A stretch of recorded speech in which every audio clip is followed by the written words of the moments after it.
So good. So again, welcome everyone. So I want to talk to you today in 3 weeks from today. We're having what we call our transmission ceremony. We do that once a year. And I want to talk to you about that. Because whether you're interested in the transmission or the ceremony, that's sort of up to you. But I think the bigger issue is up to all of us.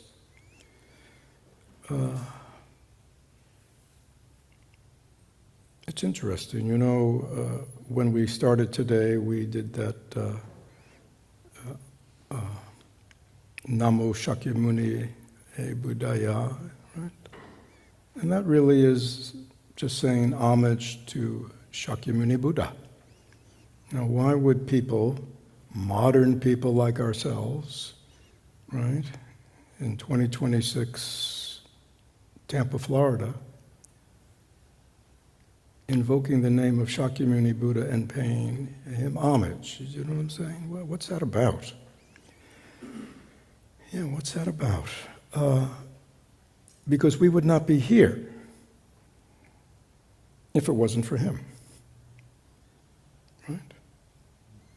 This whole system of meditation and mindfulness and insight and understanding and awareness, as practices, as teachings. We'll talk more about that. If you trace it back, right, it didn't begin with Jon Kabat-Zinn. It began with the Buddha. And it is only here to us today because for 2,600 years, people like ourselves were moved by those teachings and practices and practiced it themselves and passed it on to the next generation. Okay? So it is because of that we pay homage, acknowledging our connection with our lineage, with our founder. So that gives us a sense of continuity, right? It gives you a sense of Fred's not making this up,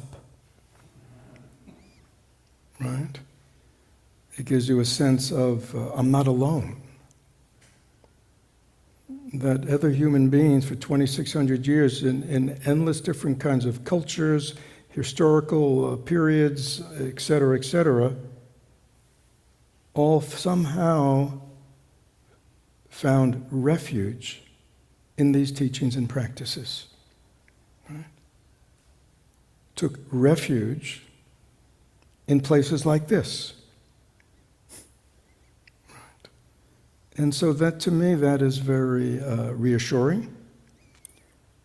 That somehow, even though I think it's the hubris of human beings, that we always believe we are living in extraordinary times. I think times have always been extraordinary. Times have always been challenging for human beings.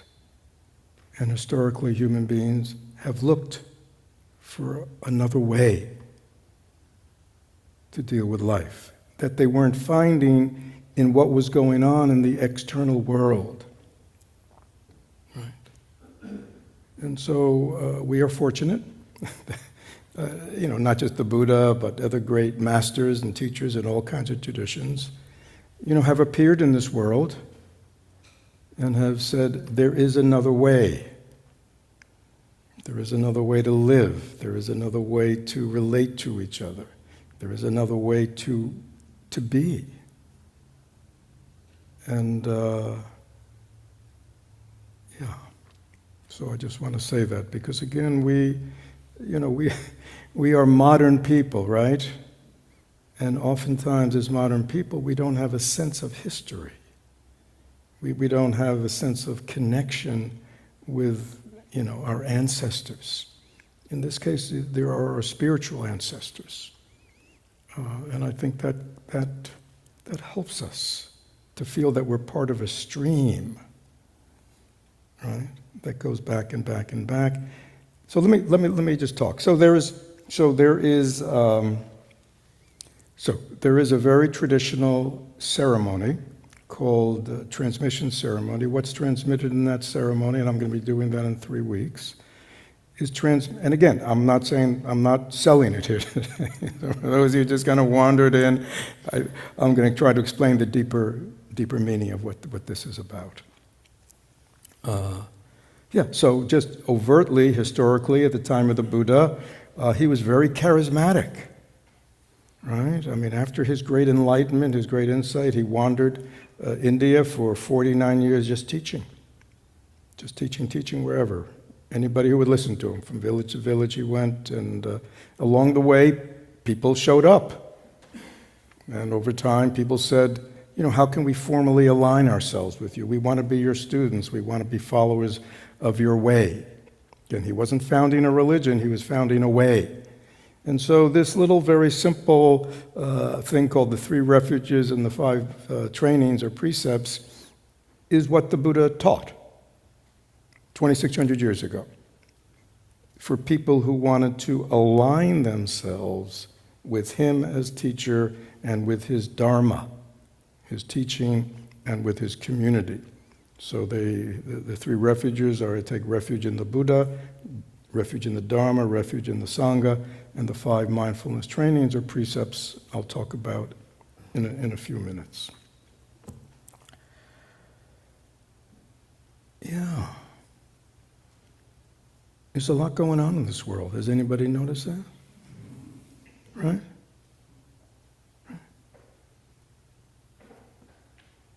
What does the left think of the right? All positive? What does the right think of the left? What do people in the center think of the right and the left? How do you know these days, with artificial intelligence, and how do you know that anything you're reading is true?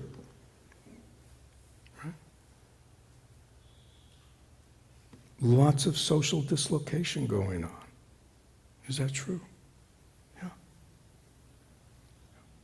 Widespread and getting wider. Is that true? If your focus is just on that world that is becoming endlessly more divisive and confusing, and you don't know what's true news and fake news and true information, and you don't even know if you're looking at a real person anymore, right? Where do you take refuge? You see? The idea of refuge is storm, right? Winds are blowing. Where can I hunker down? Right? Well, the storm is blowing. Taking refuge. So we not only have these days, not only the external storms, but because of all kinds of causes and conditions, people internally experience themselves as in storm. Do you know what I'm talking about? People feel their minds just don't stop. They're endlessly thinking. They're endlessly generating thoughts, right? Dramas. So as human beings, we have an external storm and we have an internal storm. And when you're dealing with a storm, it's hard to get your bearings. Right? It's hard to find solid ground. Right? It's hard to find clarity and stability and, figure out a way forward from a good mind, not a scared mind, an anxious mind, an angry mind, a despairing mind, a confused mind, a stressed mind, an overworked mind. Those kinds of minds make it very difficult to see clearly, right? So, I think the issue for all of us, and I'm not selling anything. I don't work on commission, so I think I'm trying to make a general point. As a Buddhist teacher, that's my product, okay? But I'm very open. So, Yeah, so I think I'm posing it as a generic question for all of us. If you agree that, yeah, these are stormy times, and there are lots of winds blowing internally, externally, in my family, I mean, just, right? So where do I take refuge? You know, where can I find some degree of stability and clarity and groundedness so I can find my way forward in this life? Right? Where do I go for refuge? So the Buddha said, again, this one's alive, take refuge in the Buddha, Dharma, Sangha. All right? The Buddha, of course at that time, he was a living being. Right? But it has sort of two meanings. On one meaning, it means take refuge in teachers. Right? You know, the Buddha is the one who shows us the way in this life. He traveled all around, you know, northern India, southern Nepal. Right? People would come to him with all kinds of issues, very personal, interpersonal issues, quite profound, meditative issues about the nature of mind and thought. I mean, right? And he, every day, he taught. He counseled. Why? To show people there is another way to live life. So the transmission of Buddha Dharma for 2,600 years has always been from teacher to student, teacher to student, teacher to student, unbroken for 2,600 years. I received my transmission from Thich Nhat Hanh. Where did he get his transmission from? From his teacher. Teacher, teacher, teacher, teacher, teacher, teacher. Going back to China, going back to India, going back to the Buddha. All right? So outwardly it manifests as a teacher, and I think, you know, we all understand that no matter what we're trying to learn, you know, whether it be education, whether it be a working skill, whether it be a profession, whether it be a craft, we rely on teachers. Somebody who knows more than us and shows us how to do something. And better yet, corrects us when we're not doing it right. So I think my own experience is it is a blessing to have good teachers. I am grateful to my teachers. Not only for what they showed me, but they were willing to correct me. Call me on my stuff. Grateful for that. So Buddha means teacher, but Buddha also means awakened. So the Buddha didn't go to college. He didn't have a degree in divinity. Okay? He only taught after his own great enlightenment, where he really understood from his own meditative practice the nature of mind, the nature of reality, and from that clarity and insight, he was able to observe life and really see it in a very different way.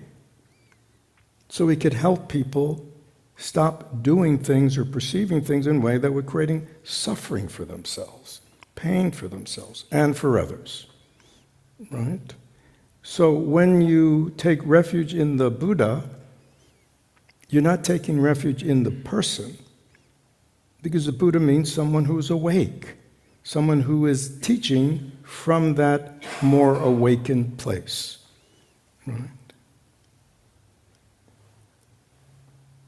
But also, the Buddha taught that we all have intrinsically a Buddha mind.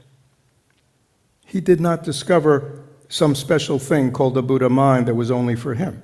He discovered his own true mind. And his teaching said, we all have this capacity to lead an awakened life because that is the nature of our own mind. So to take refuge in the Buddha is not only to take refuge in the external teacher, but it's to take refuge in knowing within myself I have that capacity to be awake. Okay? The second refuge is the Dharma. You might have heard the word Dharma.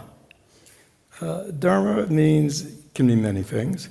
In this sense, there's the Buddha's teachings, sutras and shastras and all these things, but there's 2,600 years of voluminous writings, commentaries by all these great teachers as Buddhism has gone through all these various cultures and coming up to today. So there is a dharma, there's a body of knowledge that we can access. Why? Not to become academics, not to become experts in Buddhism, because these are teachings that tell us about life. Right? As you know, the Buddha did not teach a religion, he did not teach a theology. Everything he taught was based on his own observation of reality. And he said to his disciples, don't take what I say because I'm the Buddha, test it. Test it for yourselves. Does it make sense? Does it accord with reality? Right? So he left a body of teachings and he left a body of practices. What are we doing today? Mindfulness of the body, mindfulness of breath. This is Anapanasati Satipatthana, some of the earliest teachings of the Buddha that he gave his disciples. That's what we're doing this morning. Okay? So we test it out ourselves. So the Dharma is this body of teaching and, most importantly, body of practice that helps us make the teachings real in our life and help us in our transformation. Right? It's not theology. It's not something just to learn up here. We learn it so we can practice it, put it into our life to make our lives better, our relationships better, our world better. The third of the three refuges is the Sangha community, right? The community of practitioners. Why is that a refuge? You know, Thich Nhat Hanh, I think most of you know who Thich Nhat Hanh is. Like the Dalai Lama, very well-known Buddhist. He elevated Sangha. Traditionally in Buddhism, Buddha Dharma, those are the big ones. And then the Sangha are those who practice the Buddha Dharma. Right? The community that practices, that's doing their best to live in awareness. But he elevated the Sangha, the community. He elevated it because he said, we live in a very toxic age. You know, this is before social media, right? He said the forces of consumerism and materialism are so powerful these days, have such an influence on people, that it is very difficult for somebody to have a spiritual practice alone. And maybe some of you have found that, right?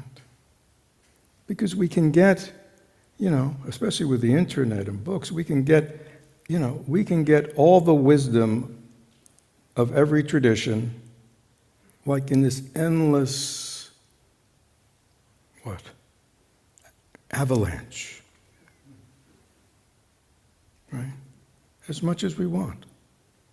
But then when we come alone to our meditation cushion in life and practice, we often find it very difficult. Many people find it difficult just to establish a meditation practice on a regular basis. Yeah, so many stimulations, so many, right, busyness and to-dos. And yeah. So Thich Nhat Hanh said, in these days and age, we need a Sangha, we need a community, we need spiritual friends to support us, to nourish us, to guide us, and also, you know, to be a beacon to it. You know, I'm feeling lazy, but somebody else is, come on, let's do it, right? We need spiritual friends. We can't do this alone.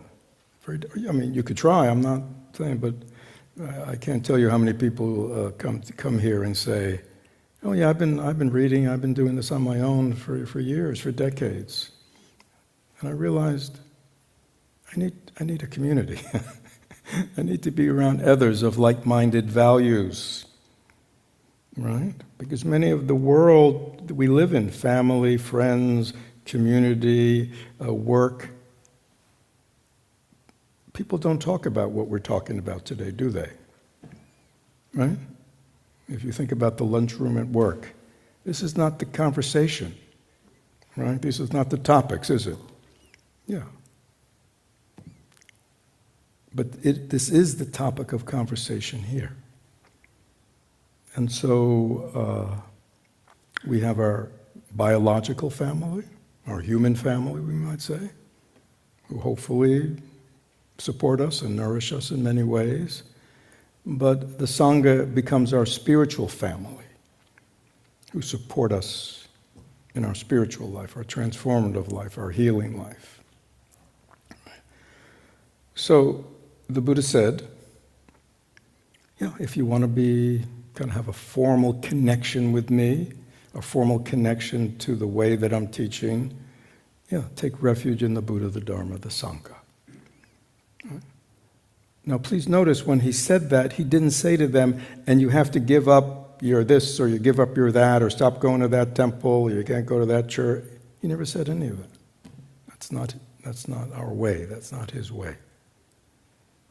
It's something that it's like added value, added value. Yeah, it's just something very personal and meaningful. So those are the three, there's so much to say. So again, just coming back, I think refuge is so important these days.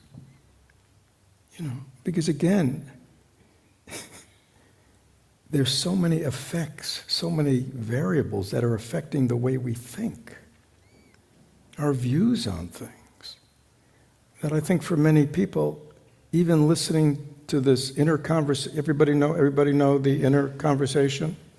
The inner radio that's on all the time, just every now and then different stations. Is it always giving you good advice? No. And that's not that's not a failure. That's an acknowledgement, yeah. So many of us, because of our past, our causing conditions, our influences, we don't have a very clear, strong, positive, wise, inner voice to guide us. Is that the goal? Definitely. A spiritual path is not to create dependency.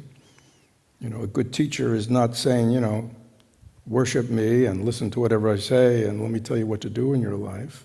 Yeah, that's a good, we're trying to empower people. But yet, many of us may not be ready to what? To stand alone.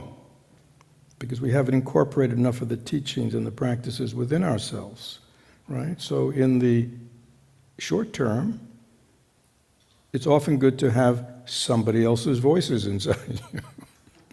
You know what I mean? Or check with somebody else, or check with some, before you follow that voice, because you've been listening to that voice for a long time, and it doesn't give good advice. Often gives bad advice, right? And we can know that, but still not know what to do, you see. And so, so taking refuge is very helpful. It gives us, I see it as a transition, it's sort of, I know I'm stuck here. I know with all my reading and my meditation and my thinking and that, I'm still stuck. I'm still stuck in reactivity. I'm still playing out the same stories. I'm still, acting in ways that create suffering, harm for myself and others, right? Yeah, I'm stuck. My first teacher, Philip Kapleau, used to say, the real spiritual life begins with the cry of help. It's like, I've been trying to figure this one out all by myself, thinking I could do it for years and decades, right? I'm sure some of you can relate to that. Yeah, and when do you go, I can't, right? Now for people who kind of think they should be able to, that could be a great admission of what? Defeat. What's wrong with me? No, I would say that's what's right with you. Right? You're getting, I can't, I'm in a paper bag and I can't fight my way out of it. I need help. And so what Kapleau used to say was, that's where spiritual life, real spiritual life, because when you get to that place of going, I need help, then you look around for help. Right? Help me. I can't find my way here by myself. Right? Again, a lot of people, that doesn't make them comfortable. Right? I mean, we're Americans, right? And Americans what? We can figure it out ourselves, can't we? We're great individualists. That's one of our strengths. We're individualists. Right? Rely on yourself. And that certainly can be very beneficial in some areas, but in this area, it's like, it's so hard for us to admit, yeah, I can't do this by myself. I cannot get out of my own way. Anybody find they can't get out of their own way, even though they're trying? No matter where they try and how far they try, who do they keep finding? What? Here he or she is again. No matter where I go, there he or she is. Wake up in the morning, there he or she is, whispering in my ear. Right? That's just the way it is. So again, asking for help to me is very healthy, right? There are many people over the years, you meet many people who are very good at helping others, but when, oh no, I can't ask people for help. That's too bad, because we need help. And to be able to ask for help, I think, is a sign of health. It's healthy. I can't do this by myself. I need help. Fortunately, again, if you're in a community of other people, there are people all around you to help you. But if you think there's something wrong with asking for help, it's a kind of weakness, or I don't want to let people know that I don't know everything, right? That's just ego. And it's only getting in your way. It's only getting in your way. To me, this is a wonderful world, right? Sometimes we help other people, don't we? Is there anybody here who's never helped another person? Yeah. We help people. But sometimes we need help and we ask them to help me. And that's the great give and take of this life. Sometimes, sometimes I help. Sometimes you help. Sometimes I'm able to help. Sometimes I'm not able to help. But one day I will be. Right?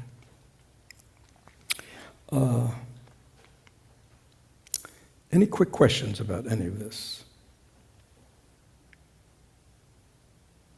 Good. So this is, online anything? Sorry. Yeah. What?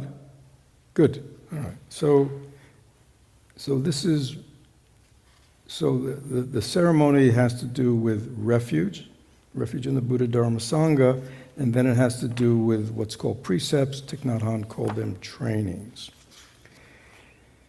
Yeah, so this is what we might call ethics.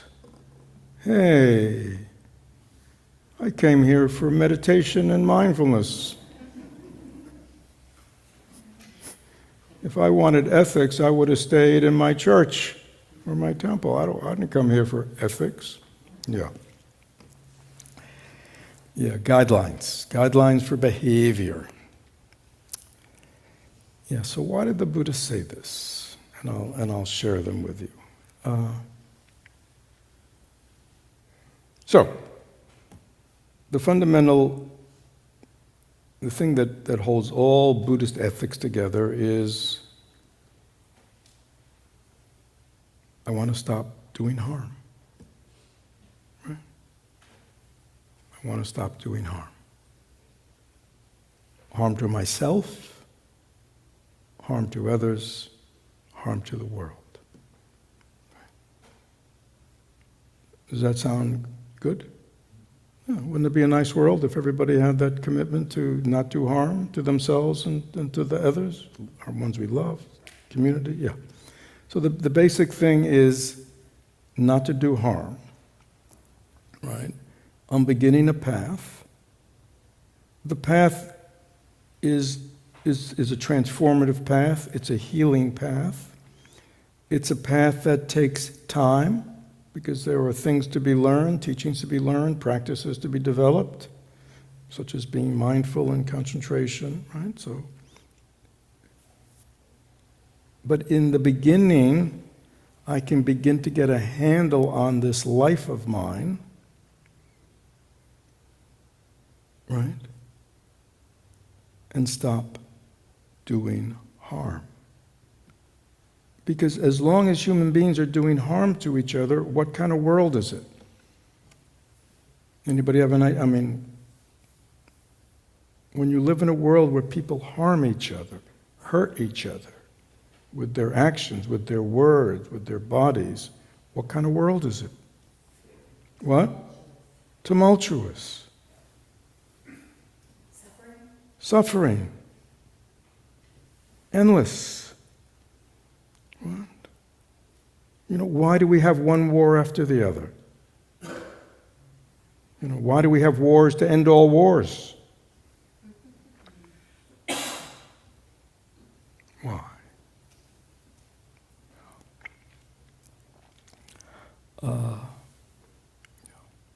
So the Buddha, elucidated 5 precepts or trainings. They were very simple. These are Thich Nhat Hanh's, and I use a very older version that is more simple. They have gotten more elaborated.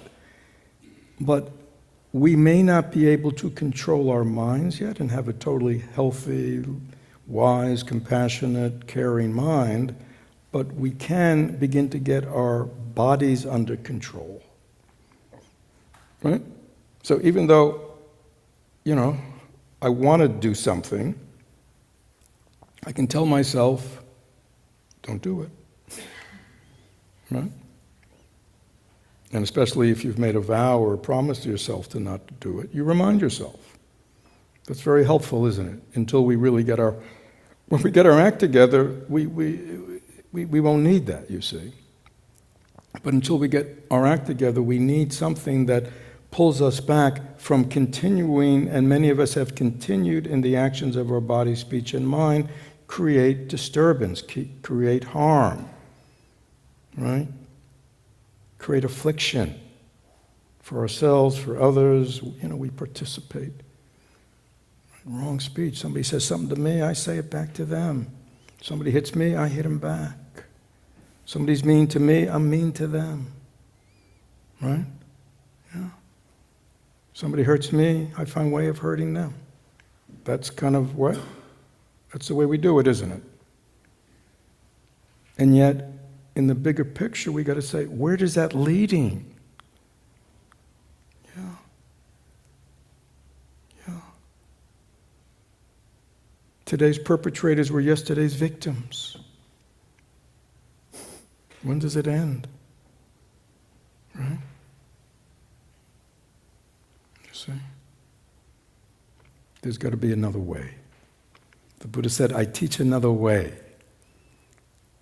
The world has its way, but see where it goes. I teach another way.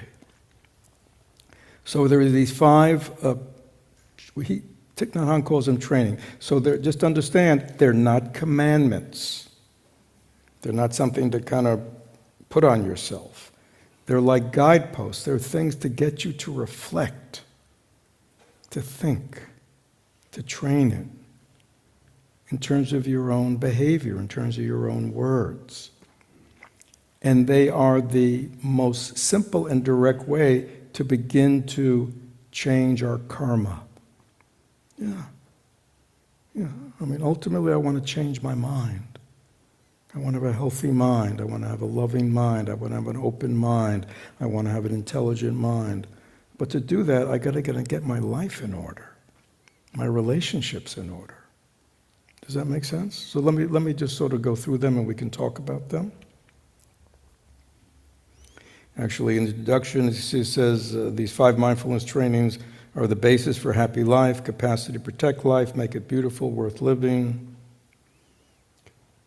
First mindfulness training. Do not kill. That's the most significant. Is there anybody here who wants to be killed by another person? Is there anybody here who wants your loved ones killed by another person? And you would all say what? What? Do you know anybody who wants to be killed? No. Oh, well, that's interesting. Life is the most precious thing that all human beings have, isn't it? So there tends to be general, even commandments from God.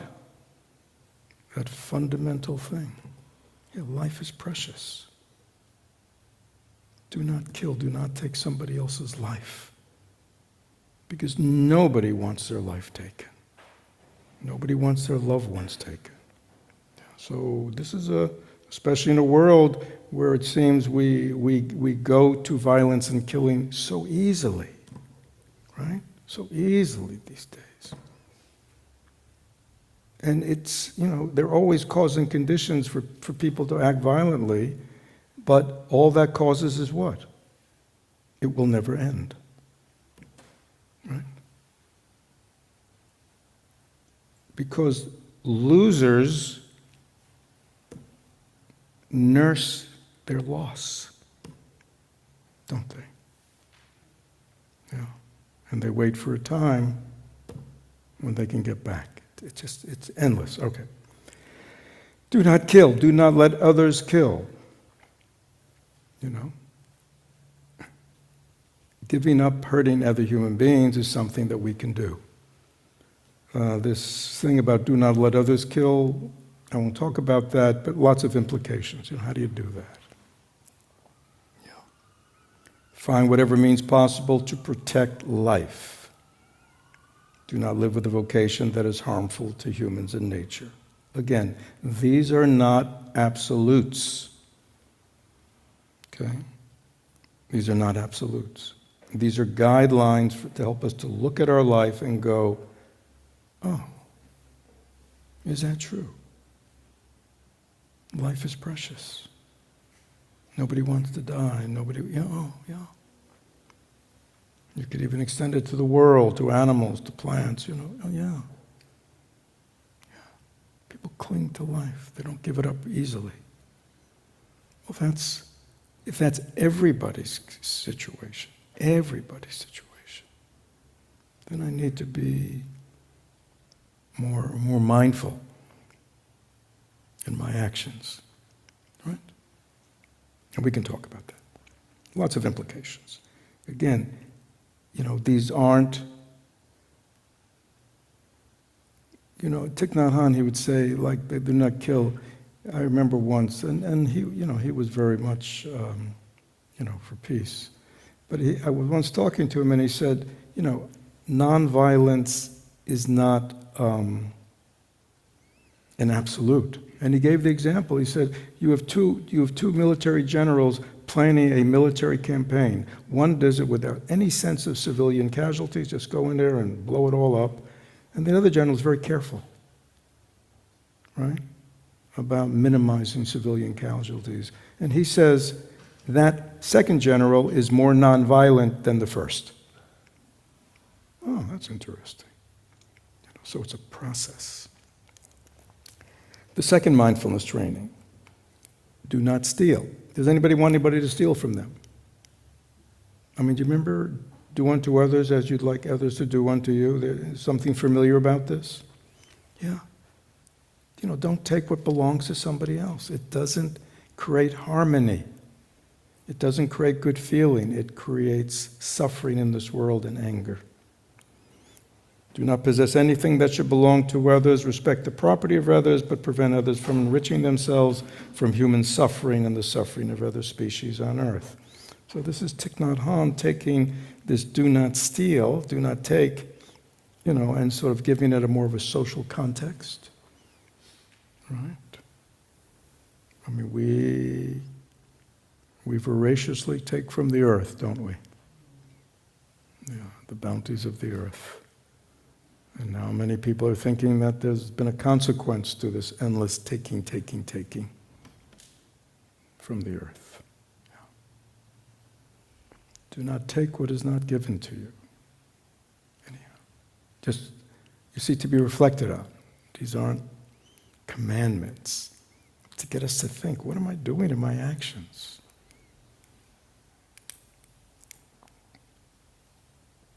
Third mindfulness training.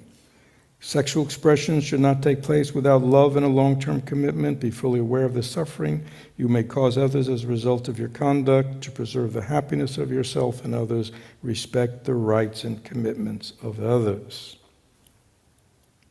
What do you think about that one?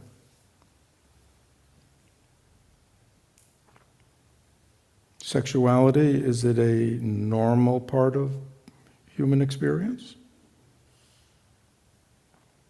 So, precepts are about where do things cause harm? Are people harmed by sexuality in our world? Yeah. In many, many, many ways. Right? Obviously, things like sexual abuse and things like that, rape and things like that are kind of at one end of the spectrum. But in many ways, many people use their sexuality for themselves without any sense of what they may be doing to another human being and how it may be affecting them. Is that true? Yeah. So we begin to think differently about our bodies and how we use our bodies. Again, as much as possible, we don't want to do harm. As much as possible, we want to do what? Good. Yeah. The fourth mindful training, which is very important, it's about communication. So these first three are really about the body. You kill, you can physically harm another human being. You steal, you can take from another human being. Sexuality, again, is of the body, right? This fourth is about speech. Especially in our day and age, a lot of harm by speech. Do not say untruthful things. Do not spread news that you do not know to be certain. Do not criticize or condemn things that you're not sure of. Do not utter words that cause division and hatred, that can cause discord and cause the family or the community to break. All efforts should be made to reconcile and resolve all conflicts. So very powerful. Since as human beings, we primarily relate to each other through what? Notice what? Speech. Yeah, we talk to each other. Right? If you think about all your relationships with whoever, how do you carry on those relationships? In silence? We talk to each other. And email and texting is communication. It can be a very dangerous kind of communication because it's so quick and you don't see the person. Yeah, so we enter the world primarily through our words, through our speech. We enter into our relationships in speech. There's also something called an inner dialogue. Anybody know what an inner dialogue is? You know that? You know that inner conversation that's going on? You know what that is? Speech. Okay. So when you look at the entirety, the totality of speech, is it harmful? What is the result of my speech? Is it beneficial? Is it constructive? Does it nurture? Does it tear down? Does it support? Does it create conflict? Does it create understanding? Right? So, this is a very dangerous weapon. Right? If you listen to many of our political national leaders all over the world, a lot of their speech is what? Nurturing what? Nurturing anger, nurturing hatred, nurturing fear. What is the effects of words? And again, it's easier to see when it's somebody else's words. Often it's harder to see when it's our own words. So, guarding the gate of the mouth is very important. Learning to be very attuned to my speech, my words. Often when one becomes more attuned to it, one maybe begins to talk less, right? One maybe becomes more aware before I say it, what's going to be the effects of my words? Is this going to be helpful? Is this just going to, am I just throwing gas on the fire? Right? What am I nurturing here? And again, I'm not a participant in social media, many of you are, but from what I understand, words are said in so many ways that nurture suffering, negativity, anger, fear, hatred. Putting people down seems to be a favorite kind of thing these days. Putting other human beings down, putting them in their place. Because when I put somebody else down, what am I really doing? Elevating myself. You see? Elevating myself.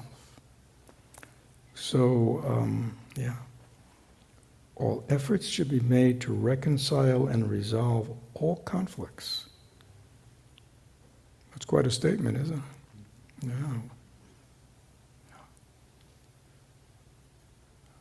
Not only do I do my best not to create conflicts, but will conflicts arise? Of course conflicts arise in life. I'll do my best to resolve them, not to suppress them, not to deny them, but to resolve them. That's quite a commitment. The fifth mindfulness training, do not use alcohol, drugs, or other products which contain toxins, such as certain websites, electronic games, TV programs, films, books, conversations. This one's all about consumption. Okay? This is all about the fifth one. Yeah, and again, it's not absolute. You don't have to become a teetotaler overnight. This is not that. This is, I need to look at the way I consume. The food I put in, the drink I put in, the substances I put in. What is their effect on me and what is their effect on society? Right? Media consumption, information consumption, news consumption. What is its effect on my mind? See, we are like, well, what are we like these days? We just keep inhaling, don't we? Right? Can somebody define what is scroll doom? Or doom scroll? Or doom scrolling? Is that what I think it is? What exactly? I read these things. I'm just sort of out of it. So it's doom scrolling. Doom scrolling. It means what?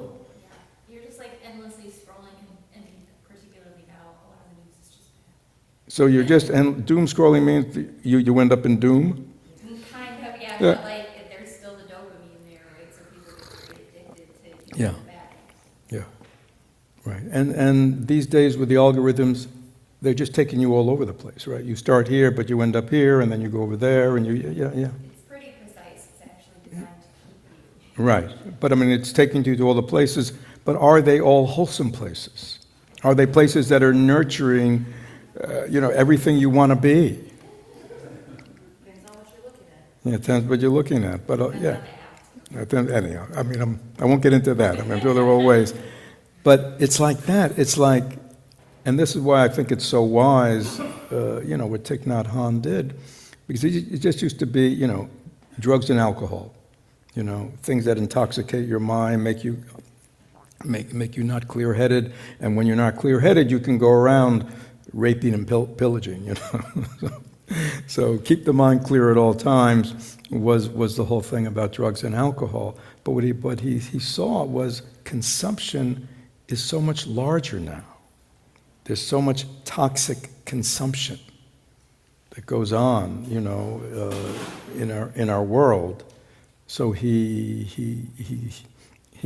changed this traditional precept into something much larger, what am I putting into my body, into my mind? Is it nutritious? What am I feeding myself? What am I feeding the world? Right? What am I consuming? There's junk food.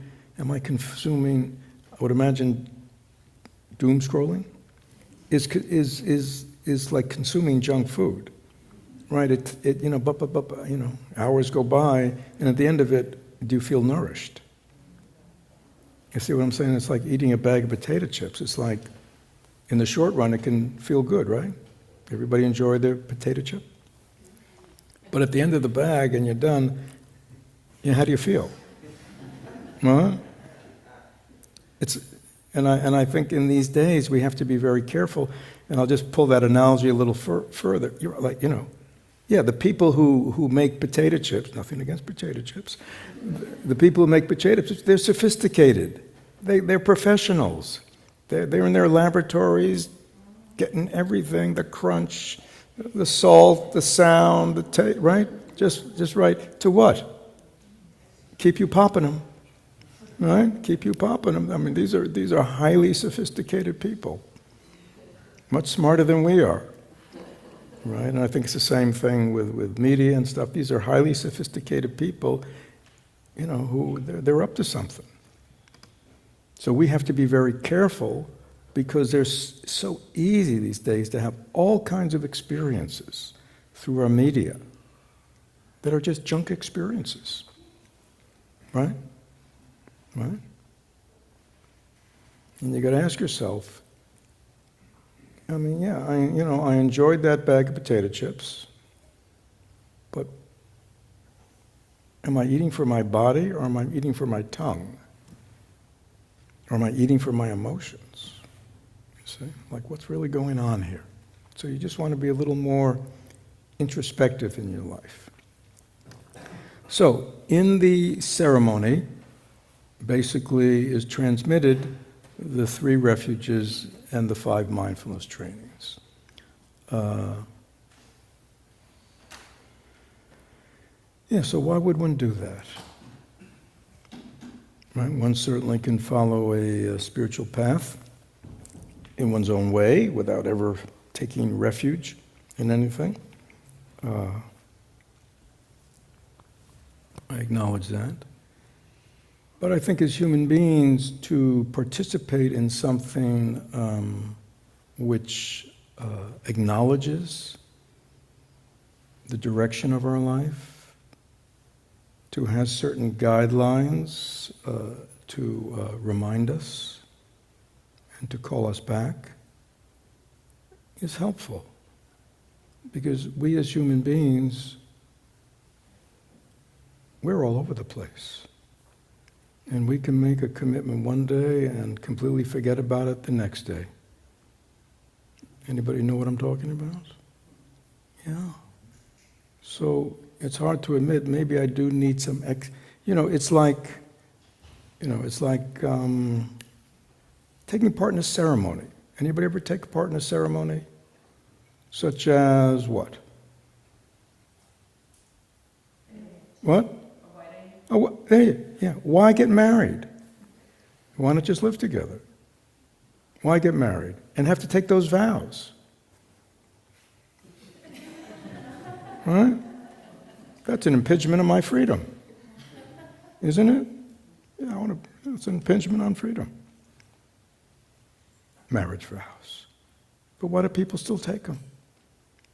Because it creates a container It's an acknowledgement to the public, this is what I'm committed to doing with this person.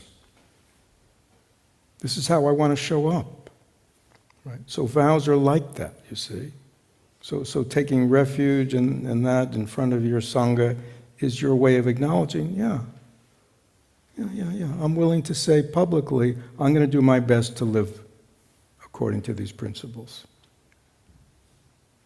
It's also, I'm sure you've been to weddings where people will, the bride and the groom will ask the assembled, support us, right? Support us. Be there for us, right? Because there may be times when we go through difficult times, so please be there for us. So it's good to have, to do these things publicly in front of your community, where you make your commitments, to say you're doing your best, and to say, and help me. Help me. I'm not perfect. So basically, in three weeks from today, I'll be doing a transmission ceremony. I believe there is a place on the website to sign up to register for, two things and then one thing. So I'll be offering 2 classes, one in person here, one online, for anybody who is interested in exploring more deeply taking refuge. Okay? And I want everybody who wants to take refuge to take the class. This is an opportunity to ask me any questions you want. Taking the class does not obligate you to take refuge. Okay? That's just a way to kind of make sure that everything's clear and all questions are answered. And then there's a sign-up sheet for people who want to take refuge that day. Yeah, when you go to the website, you'll see the classes. It's the first weekend in March, I think. So let me just slow down. If you go to our website, floridaCommunityMindfulness.org, they will see An opportunity to sign up for the class. an opportunity to sign up for the classes 1 or 2 times. Sunday after Sangha. Monday night online. That's this next Sunday, after Sangha. No, not this. I think it is. It's after the monks, yeah. And then the following, it's online, and then there'll be a place to sign up Yeah, it is. when you want to, And then there's a page it'll take you to that has information about what Fred's talked about. And then there's a special web page that has some prior talks if you want more information. But just for now, for a few minutes, any questions to any of this? And if you're online, just raise your hand. Dion, or Brent. Dion's in the back, Brent's upstairs. Any questions about any of this? Anything? Yeah, don't be shy. Anything? Yes, sir. Just wait. And hold it up right like that. That's so everybody online can hear you. So I've heard of taking refuge, and now the term transmission. Is there a difference between like regular taking refuge and a transmission refuge? No. So, transmission in Buddhism, there's transmission authorization to teach. There's Dharma transmission. So this is transmission of the training, the precepts, of the refuges. But it's a transmission, meaning the teacher, who has been authorized to teach by his teacher, in other words, when I offer the transmission of the precepts and the trainings and the refuges, I do it because Thich Nhat Hanh has authorized me to do it. So it's again, I think these things are important because these days, there are many people out there doing all kinds of things. Anybody notice that? And I think it's good to ask, under whose authority are you doing this? Who gave you permission to do this? I think that's, it's not always the case, but I think it's for something like this, because only people should be giving refuge are people who've been authorized to give refuge. It keeps the It keeps the transmission pure. And I think, I mean, if I were you, I'm not saying that you're interested in transmission, I would say, wow, I'm taking transmission from somebody who was authorized to give transmission from Thich Nhat Hanh, who was authorized from his teacher, and it goes all the way back through Lin Chi and this one, all the way back to the Buddha. I mean, I find that kind of special, right? I mean, in this day and age where everything is so new and modern, and like, yeah, this is old. Yes? Holly asks, what happens during the ceremony? Let me try to remember. It's a simple ceremony. Basically, I'll probably give a little talk for everybody in the audience. People will come forward who are taking transmission. They'll probably stand before me. There is a ceremony. Again, that'll all be explained in the group, and basically I will be sort of doing what I said today, except they will be, sort of saying, when I give the little verse about taking refuge in the Buddha, they'll repeat it back to me, because it's their commitment. So they'll be taking each of the trainings and each of the 3 refuges by repeating it back to me. Oh, and they will also, very special, they will receive a certificate that they have now entered the Buddha's family. And they'll be given a Dharma name. Because in the same way when we came into our human family, our parents gave us our family name and our personal name. So in the same way, traditionally, once one enters the Buddhist family, one is given a Dharma name. It doesn't mean you have to change your name, but and it's usually related to something to do with your practice, but I can explain more in the group. Yes? Kirsty asks, do I need to be a member of FCM? I don't know. I think you do. I only do that. Why do I do that? First of all, there are many people out there who will give refuge to anybody. Okay? So that's a given. Why do I only do that for members? Not that we're exclusive, but I want to, I feel it's very special. And I feel that as a teacher, I have a responsibility when I transmit to someone to kind of be there for them. And so, in our little tiny universe of Florida Community Mindfulness, I know people, and I know them, and I'm there for them, and I know that their practice is going to be ongoing. Yes. Oh, by the way, anybody can become a member. This is not an exclusive group. So, to be a member, all you got to do is go to the membership thing and click. Okay, so yeah, but it's just one way of me knowing that people want to be, when they take refuge in the Sangha, they mean it. Yeah. Sorry about that.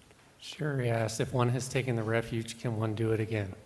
Yeah, so it is very possible that, again, one will not get a new certificate, a new name, but it is very acceptable that if you have taken refuge before and for whatever reason you feel it's lapsed, or whatever reason you want to strengthen it and you want to participate, that's fine. Let me just say also, we offer something called the 2 promises to children. And that comes from Thich Nhat Hanh, and they're very sweet. They're like, I promise to be good, or take care of the earth, or I promise to take care of people, plants, and animals, and minerals. So they make 2 promises. And they get their own certificate that they've taken the 2 promises. And I think those are for all ages, right? Yeah, it's all explained really clearly. If Okay. you go to the website and look at the events, all that information. So Angie's reminding me that if you go to the website and you access the refuges and the transmission ceremony, all this information is there. Okay, any other questions? Anything? Yes, in the back there.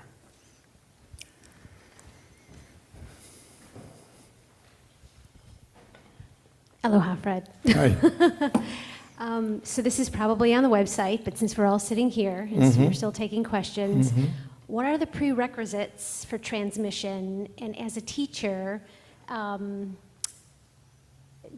Does everyone get to go through transmission if they want to, or do they have to be ready?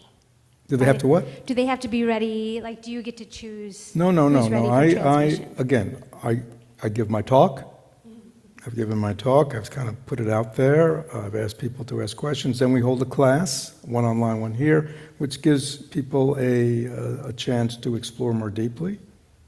No, I want people to think about this. Yeah, because I mean, it's not like getting married. I mean, this is not of, it's not of that nature. But it's it should be serious. It's because it's about my life, and my, my spiritual life, how I want to transform, and where I want to go to refuge. See, it's like maybe I didn't explain that. Like, where do I go for refuge in this life, with all that's going on, right? With all the various, forces and energies, internal and external. Yeah, I should have said more about. In Buddhism, there's a whole thing about how do you know to trust a refuge? What's a real refuge? I mean, if I said to you, he took your mic away. I mean, we would take a refuge if there's a storm coming. Where do I want to take refuge? In the open sea? What? No. I want to find a safe harbor. Right? If there's a storm coming, if there's a hurricane coming, where do I go for refuge? Right? I want to go to refuge to a place that I can trust, that's safe and stable and can resist the winds, right? Yeah, so examining the refuge is good, right? It's like getting married, right? Who is this person? Can I trust them? Will they follow through on their vows? You know what I mean? So I think it's very important to examine at least some degree. Yeah, you're not just, having a conversion experience, right? Yeah, you've kind of examined it. You've examined the teachings enough and the practices that it makes sense for you, and you say, yeah, I can take refuge. Again, it doesn't mean like to exclusion of everything else. That's not, see, Buddhism is not like that.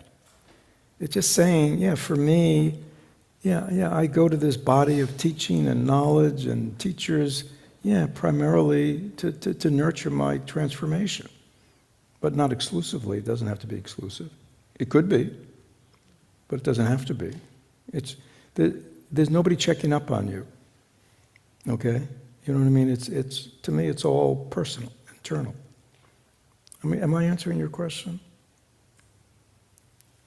Yes, without a microphone. Yeah. Well, why don't you give her the microphone to me? Okay. Yeah. Simply yes, but I guess my follow-on question is, how does one know they are ready for transmission? How do you know anything? Well, but you do. We don't, but yet we make choices. It's just got to seem, I mean, there's no hurry.